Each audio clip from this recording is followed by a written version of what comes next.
To ज्ञान वर्षा। आज हम लोग प्रीवियस ईयर के क्वेश्चंस डिस्कस करेंगे पैकेजिंग ऑफ डीएनए से रिलेटेड, बिकॉज हम ये टॉपिक कंप्लीट कर चुके हैं। तो कुछ प्रीवियस ईयर के क्वेश्चंस मैं लाई हूँ आपके लिए, तो हम आज उनको डिस्कस करेंगे। तो चलिए स्टार्ट करते हैं। देखिए first question, this question asked in CSIR NET June 2013। The diploid genome of a species comprises 6.4 into 10 to the power 9 base pair and fits into a nucleus that is 6 micrometer in diameter. If base pair occur at intervals of 0.34 nanometer along the DNA helix, what is the total length of DNA in a resting cell?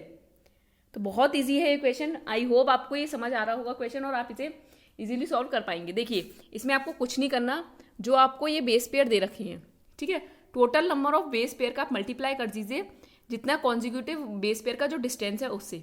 समझ आया? कुछ नहीं करना आपको, multiplying the total number of base pair with the distance between two consecutive base pair. It means 6.4 into 10 to the power 9.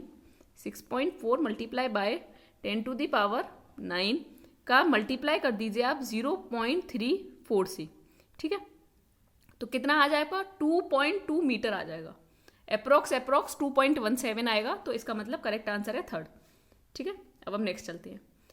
Next question asked in GATE 2019. In eukaryotic chromatin organization, which one of the histone seals off the nucleosome at the location at which linker DNA enters and leaves the nucleosome? H1, H2A, H2B, H3, H4. I hope आपको याद होगा। Correct answer है H1। क्यों? देखिए ये एक nucleosome core है, ये एक न्यूक्लियोसोम कोर है। इस पर डीएनए बाइंड है इस तरीके से, इस पे भी डीएनए बाइंड है। सपोज कीजिए ऐसे ही बाइंड कर लीजिए इसे, ठीक है। तो जो ये बीच में जो होगा ये लिंकर डीएनए, और कौन इसमें बैठा रहता है? H1 हिस्टोन बैठा रहता है, जिसे हम लिंकर हिस्टोन भी कहते हैं, ठीक है। एंट्री और एग्जिट के पॉइंट पे कौन बैठा रहता है? लिंकर हिस्टोन, लिंकर डीएनए, ठीक है। लिंकर डीएनए पर लिंकर हिस्टोन बैठा रहता है, जिसे हम H1 हिस्टोन कहते हैं। चले next. This question asked in CSIR net December 2017. Which one of the following statement about chromatin is not true? Not true, okay.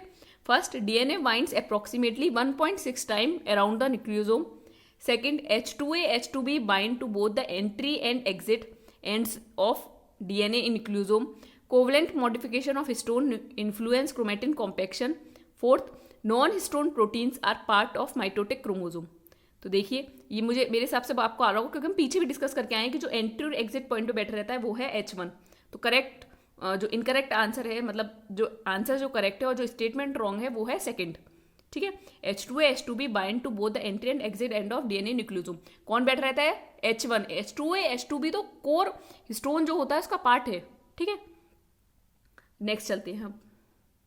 This question asked in CSIR NET June 2014। थोड़ा कम clear है पर मैं पढ़ने की कोशिश कर दूँ। Chromosome organisation becomes clearer from a series of biochemical, electron microscopic and x ray crystallographic studies when interphase chromatin is isolated in low salt buffer and observed under EM means electron microscope. 11 nanometer bead on a string organization is seen. Interphase chromatin directly observed under electron microscope shows 30 nanometer fiber. देख रहे हैं आप, 11 nanometre से 30 nanometre की बन गई। When stones are depleted from metaphase chromosome and visualized under EM, it shows a huge number of very large loop associated with scaffold. Following interpretation can be made from these. तो आपको correct interpretation बताना है, ठीक है, कि correct combination क्या है interpretation का। 11 nanometre fibre is formed when nucleosome are brought closer by scaffold. Second, 30 nanometer interphase chromatin is formed by zigzag organization of nucleosome of 11 nanometer fiber. Third, 30 nanometer fiber makes a solenoid packaging to form the metaphase chromosome. Fourth, 30 nanometer fiber get organized into loops due to SAR getting associated with scaffold protein and coming closer. देखिए first statement क्या आपको लगता है वो correct है? नहीं। 11 nanometre fibre is formed when nucleosome are brought closer by scaffold, ये wrong है स्टेटमेंट, आपको पता है। जो 11 नैनोमीटर की फाइबर है वो कब फॉर्म्ड होती है? जब न्यूक्लियोसोम कोर पार्टिकल से न्यूक्लियोसोम कोर बनते हैं, उस पर डीएनए बाउंड होता है, लिंकर डीएनए। हम पूरा पढ़ चुके 11 नैनोमीटर की फाइबर के बारे में, जो न्यूक्लियोसोम की जो वो होता है stage, first level of organisation.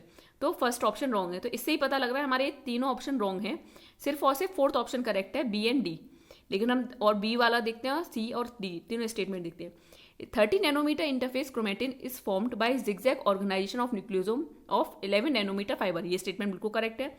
Third अगर हम स्टेटमेंट देखें, 30 nanometre fibre makes a solenoid packaging to form the metaphase chromosome. ये रॉन्ग है स्टेटमेंट, आपको पता है। फोर्थ स्टेटमेंट अगर हम देखें, 30 nanometre fibre get organised into loops due to SARs getting associated with scaffold protein and coming closure. ये statement बिल्कुल करेक्ट है। तो बी एंड डी जो है इसका करेक्ट आंसर है। ठीक है, नेक्स्ट क्वेश्चन, CSIR नेट दिसंबर 2014 में ये क्वेश्चन आया है। What will happen if stones are depleted from a metaphase chromosome and viewed under a transmission electron microscope. तो देखिए आप इसको, फर्स्ट है 30 nanometre chromatin fiber will be observed. Second, 10 nanometer fiber will be observed. Third, a scaffold and a huge number of loops of DNA fibers will be observed. And last, a huge number of loops of DNA fibers without scaffold will be observed. तो आपको पता है इसका correct answer क्या है, third one, a scaffold and a huge number of loops of DNA fiber will be observed. अभी हम ये अभी भी डिस्कस करके आए लास्ट क्वेश्चन में। आई होप आपको ये क्वेश्चंस क्लियर हुए होंगे। जितने क्वेश्चंस मुझे मिले मैंने ढूंढने के आपके लिए लाने की कोशिश की। अगर आपको कोई भी डाउट हो आप मुझे ज्ञानवर्षा@gmail.com पर मेल करके पूछ सकते हैं। ये जो मटेरियल है मैं ज्ञानवर्षा टेलीग्राम चैनल पर अपलोड कर दूंगी। अगर आपने अभी तक DNA पैकेजिंग ऑफ DNA की जो वीडियो है वो नहीं देखी है तो वीडियो के एंड में मैं उनका लिंक दे दूंगी, आप वहाँ से देख लीजिएगा। और आपको अगर ये वीडियो पसंद आई तो आप इसे लाइक कर सकते हैं और हमारे चैनल को सब्सक्राइब कर सकते हैं। Thank you.